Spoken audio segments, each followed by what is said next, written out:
সকাল থেকে যত ক্লান্তি ছিল আজ এই মতি ঝর্ণার এক ঝলক দেখে পুরো ক্লান্তি নিমিষেই শেষ হয়ে গেল। কেহেলগাঁও থেকে 70 কিলোমিটারের যাত্রা অতিক্রম করে আমরা এখন এসে পৌঁছে গেছি ঝাড়খণ্ডের মতি ঝর্ণা।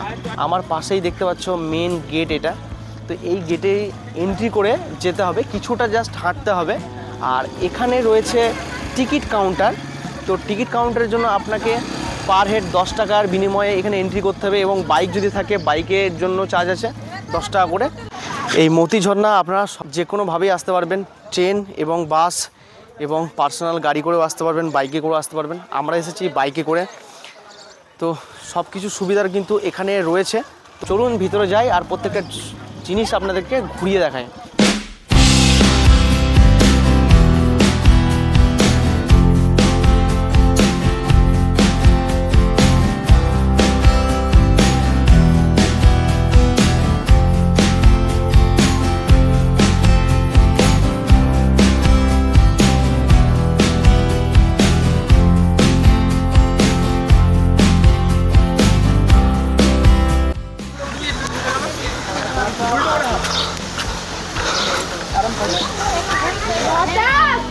আর এখানেই রয়েছে পার্ক বাচ্চাদের জন্য।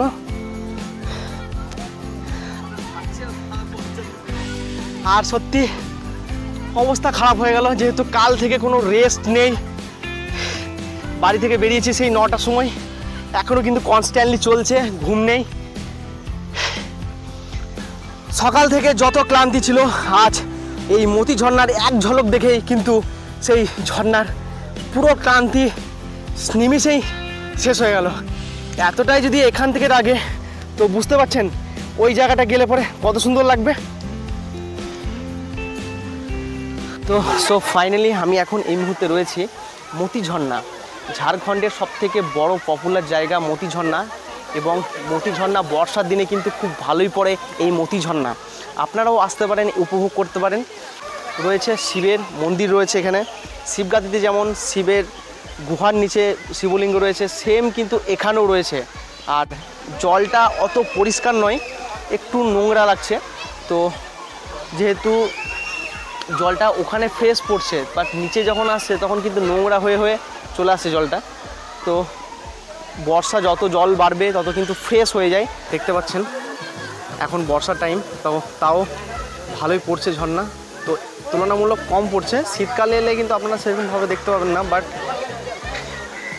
বর্ষার টাইমে এলে ভালোই দেখতে পাবেন। এখানে দেখতে পাচ্ছেন কতজন স্নান করছে এখানে প্রত্যেকটা। এবার ওই গেটের কিন্তু ওপারে কিন্তু যেতে পারেন, যেহেতু ল্যান্ডস্লাইডের ভয় থাকে পাথর টাথর পড়ে যাওয়ার, তার জন্য ব্যারিকেড করে ওখানে কিন্তু চান করার ব্যবস্থা করে দেওয়া হয়েছে। আর এদিকে পুরুষ এবং মহিলার বাথরুম রয়েছে, চেঞ্জ করার জায়গাও রয়েছে। আর ওখানে একটা শিব মন্দির রয়েছে, সেটা দেখাবো তোমাদেরকে। তো গুহার ভিতরে এখানে কিছু বাচ্চাদের অ্যাক্টিভিটি হচ্ছে।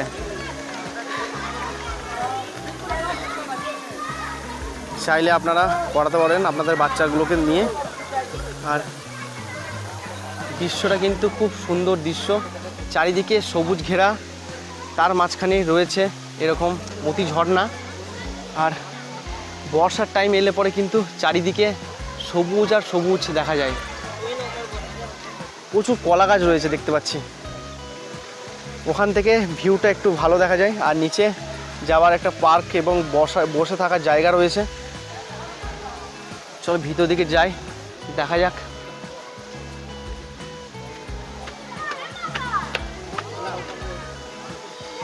ওয়াও,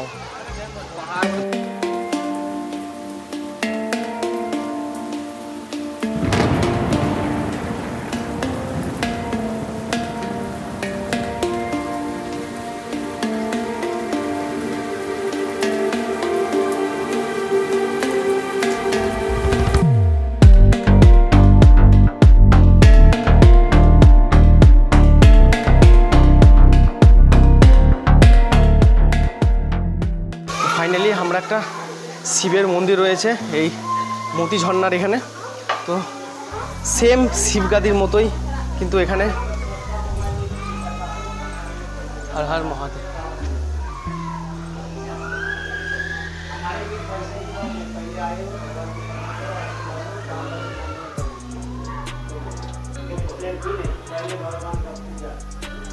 এখন ঢুকে গেছে একদম বাবার গুহার এখানে। তো মাথাটা নিচু নিচু করে কিন্তু ঢুকতে হবে, যেহেতু ওপরে পাথর রয়েছে। আর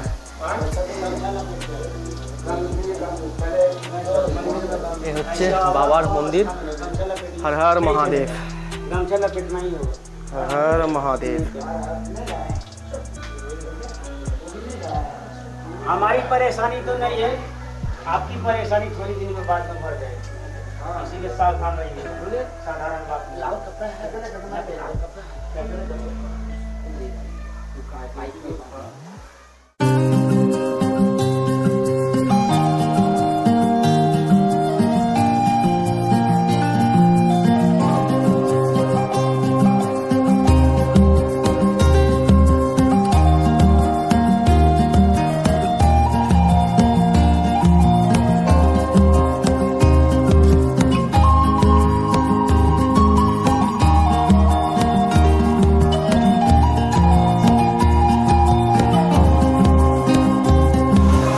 इसका स्टोरी ये है कि महाभारत काल में पांडव लोग यहाँ आए थे वनवास के समय। वो बहुत दिन तक 3 माह तक लगभग यहाँ रहे। बारिश का मौसम था, दिक्कत हो रही थी, तो उन्होंने द्रौपदी जो पंचाली, जो बंगाला में कहता है, बंगाल में पंचाली, उन्होंने भगवान श्री कृष्ण से आग्रह किया कि प्रभु हम लोग को बहुत दिक्कत होती है यहाँ, इसलिए कुछ उपाय लगाए। तो भगवान श्री कृष्ण ने विश्वकर्मा को बोल करके ये गुफा का निर्माण कराया और उसी समय ये शिवलिंग प्रकट हुई। तब से ये मोतीनाथ धाम चला रहा है द्वापर युग से। हर हर महादेव। हम लोग उसी समय से वंशावली पुजारी हैं। हम लोग वंशावली हैं, हम लोग चलते हैं। हमारा नाम चंदन पांडे है। हाँ एखाने बाड़ी को है सकाल থেকে 6টা পর্যন্ত प्रत्येक दिन। हर हर महादेव, नमः शिवाय, नमः शिवाय, हर महादेव, हर हर महादेव। मोती झरना মানে শিবগাদির মতো এখানে। তো এখানেও মহাভারতের ঠাকুরমশাই বললেন, শুনতে পেলেন আপনারা যে এখানে মহাভারতের সঙ্গে এই শিবলিঙ্গর মিল রয়েছে, সেম কিন্তু শিবগাদিরও রয়েছে। তো বাদবাকিটা শুনতে পেলেন। চলুন এবার বাইরে দিকে যাওয়া যাক। তো হর হর মহাদেব, হর মহাদেব। ফাইনালি আমরা মোতি ঝর্ণা থেকে বেরিয়ে পড়লাম। আর জায়গাটা সত্যি খুব দারুণ জায়গা, এক্সেলেন্ট। চারিদিকে শুধু সবুজ আর সবুজ দেখতে পাচ্ছ এই মুহূর্তে। আর প্রকৃতিকে অনুভব করতে গেলে এই ঝাড়খণ্ড কিন্তু অবশ্যই আসতে হবে। পারলে অবশ্যই একবার ফ্যামিলিকে বা বন্ধুদেরকে নিয়ে অবশ্যই ঘুরে যাবেন এই মোতি ঝর্ণা। আর এখন এলে খুব ভালো হয়, যেহেতু বর্ষার টাইম, ঝর্ণাটাও ভালো সুন্দর পড়ছে। তো চলো আমাদের নেক্সট গন্তব্য হচ্ছে শিবগাদি।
2 ঘন্টার যাত্রা অতিক্রম করে আমরা এখন পৌঁছে গেছি শিবগাদি ধামের একদম কাছাকাছি।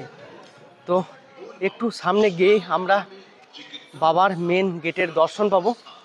তো আমার ইউটিউব চ্যানেলে তোমরা এর আগেও শিবগাদির ব্লগ দেখেছো, বাট আজকেও তোমাদের কাছে এটা প্রেজেন্ট করব। তো চলো।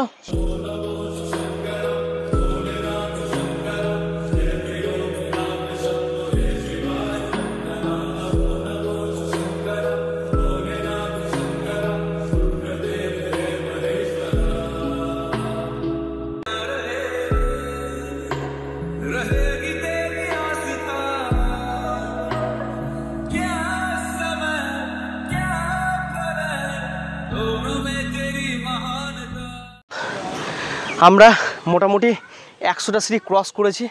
দেখতে পাচ্ছ 100টা বেশি হবে। তো এখনও অনেক সিঁড়ি বাকি আছে, একদম পাহাড়ের উঁচুতে। ওখানে গুফার মধ্যে বাবার শিবলিঙ্গ রয়েছে।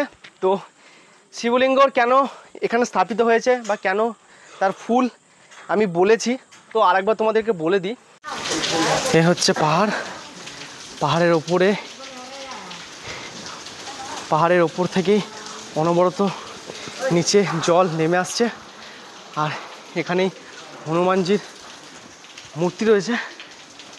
আর উপর থেকে অনবরত জল এবং পাথর ফেটে ফেটে আসে, তার জন্যই এটা নেট দিয়ে বাঁধানো হয়েছে। এটা আগে ছিল না, এটা নতুন করেছে এটা। আর এখানে দেখতে পাচ্ছ যে অনবরত জল কিন্তু উপর থেকে নেমে আসে, এক আলাদাই অনুভূতি। এখানে যত বড়ই যেই ভক্ত হোক না কেন, বাবার গর্ভগৃহেতে ঢুকতে গেলে তাকে অবশ্যই এই পাহাড় ঘেরা জল কিন্তু স্পর্শ করেই ভিতরে প্রবেশ করতে হবে, এরকম একটা মান্যতা রয়েছে বাবার দরবারে। হর মহাদেব। এ হচ্ছে বাবার গুফা, আর এ হচ্ছে গণেশজির মূর্তি। তোমাদেরকে বলেছিলাম ঢুকতেই বাঁ দিকে পড়বে গণেশজির মূর্তি। তো একটু এসেই এরকম একটা গুফা রয়েছে। আর এখানে মা গঙ্গার এখানে মূর্তি রয়েছে, আর ওদিকে নন্দীজি, আর এখানে বাবা রয়েছে। এই যে হর হর মহাদেব। আমরা সবাই জানি মহিষাসুরের কথা। মহিষাসুরের পুত্র ছিল গজাসুর। তিনি ছিলেন মহাদেবের পরম ভক্ত। তাই তিনি এই জায়গায় এক পায়ে বুড়ো আঙুলের নিচে দাঁড়িয়ে মহা তপস্যা করেছিলেন বছরের পর বছর। মহাদেব প্রসন্ন হয়ে তাকে তিনি অমরত্ব লাভ দেন। গজাসুর অমরত্ব লাভের পর ঋষিমুনি এবং দেবতাদের উপর আক্রমণ করতে শুরু করে। দেবতা এবং ঋষিমুনি মহাদেবের কাছে শরণলিপি হন এবং মহাদেবকে অনুরোধ করেন তাকে নিধন করার জন্য। মহাদেব যখন এই স্থানে গজাসুরকে নিধন করার জন্য আসেন, মহাদেব দেখেন যে তারই জপ করছেন গজাসুর। মহাদেব গজাসুরকে হত্যা করার পরে মহাদেব গজাসুরকে বলেছিলেন এই শিবলিঙ্গটি গজেশ্বর শিবলিঙ্গ নামে পূজিত হবে। আর এই পুরো জায়গাটা গজেশ্বর ধাম এবং শিবগাদি ধাম নামে পরিচিত। মন শান্তি করার জন্য অবশ্যই এখানে বাবার কাছে চলে এসো, সব কিছু এক্সপিরিয়েন্স পেয়ে যাবে। পাহাড়, পর্বত, বাবার দর্শন, ঝর্ণা, অনেক রকম সিন এই শিবগাদি মন্দিরে পেয়ে যাবে। তো এখন আমরা বেরোবো। ওটা যদি ভালো লেগে থাকে লাইক অ্যান্ড সাবস্ক্রাইব অবশ্যই করো। চলো টাটা, বাই বাই।